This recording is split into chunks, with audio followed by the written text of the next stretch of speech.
C'est une muraille flottante, l'un des plus grands porte-conteneurs du monde. Plus l'on s'en approche, plus l'on se sent minuscule à côté. Et malgré ses 190 000 tonnes, ce navire se déplace à 30 km/h pour livrer sa précieuse marchandise. 12 500 containers qui arrivent de Chine, d'Asie en général. Vous avez de l'électroménager, du textile, tout ce que vous trouverez à acheter dans les supermarchés dans quelques jours. Là, on a encore 2 heures de navigation avant le port de Marseille-Fos. Et cette échelle, c'est la seule manière de monter à bord. J'y vais ? Ce navire est affrété par l'entreprise française CMA-CGM, le numéro 3 mondial du transport maritime, avec plus de 600 cargos, dont une trentaine alimentés non pas au fioul, mais au gaz naturel liquéfié, comme celui-ci. Qu'on soit au fioul ou au GNL, donc au gaz, pour la conduite du navire, ça ne fait pas de différence. En revanche, cela élimine 90% des particules fines rejetées dans l'atmosphère. Et grâce au gaz, ce navire émet 20% de CO2 en moins. Pas encore la panacée, bien sûr, mais aujourd'hui, c'est ce qui pollue le moins. Là, on va faire 200 mètres de marche pour arriver jusqu'à la salle des machines. Exceptionnellement, nous avons pu filmer le cœur battant du navire. Ici, on est juste au-dessus du moteur, un moteur de 70 000 chevaux. 700 fois plus puissant qu'une voiture. Un minimum pour faire avancer l'équivalent d'un immeuble de plus de 10 étages.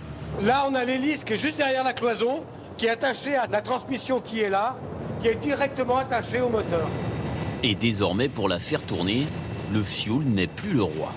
Depuis 3 ans seulement, certains porte-conteneurs carburent au gaz. Cette barge est en train de remplir la cuve du porte-conteneur de gaz à l'état liquide. Il y en a pour 5 fois le volume d'une piscine olympique. Et cette cuve qui se trouve juste sous nos pieds, regardez, elle ressemble à ça.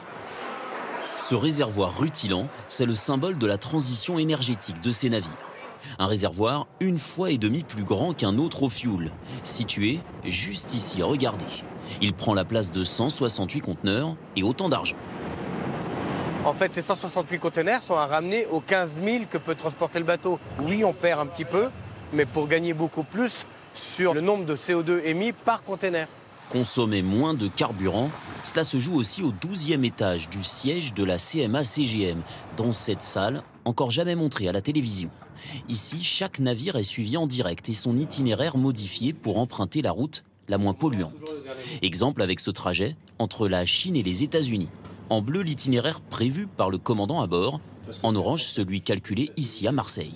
On fait gagner 7% d'émissions de CO2 avec la route orange. Elle est calculée en utilisant les vents, les courants et toutes les conditions météo qu'on peut rencontrer au fur et à mesure du voyage. Et puis, certains navires vont être équipés d'un pare-brise à l'avenir pour améliorer l'aérodynamisme et diminuer de quelques pourcents les émissions de CO2. Quant à ces croquis de porte-conteneurs avec des voiles, certains sont encore très futuristes. À l'horizon 2050, on peut imaginer que cette technologie sera largement disponible sur les routes transatlantiques ou transpacifiques qui vont permettre de réduire la consommation de l'ordre de 15%. Mais pour vraiment flotter propre, pas de miracle. Ces géants des mers devront utiliser un carburant totalement nouveau. Un défi en passe d'être relevé à 1 heure de route de Marseille.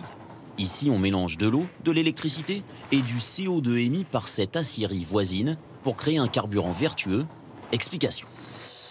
Ici arrive de l'hydrogène et du CO2. Ils vont être traités dans cette machine, ils vont réagir ensemble pour fabriquer du méthane de synthèse, CH4.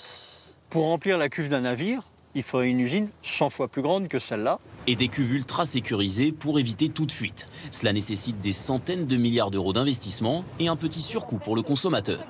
Sur un produit que vous achetez dans un magasin à 150 €, le coût du transport aujourd'hui, il est à moins de 1 €. Même si demain nous allons sur des énergies décarbonées, on passera de 1 € à 2 € du coût du transport, ce qui ne se voit pas. Une transition vertigineuse, mais il y a urgence. Aujourd'hui, le fret maritime émet autant de CO2 que l'aviation. Et le nombre de conteneurs transportés dans le monde pourrait doubler d'ici 2050.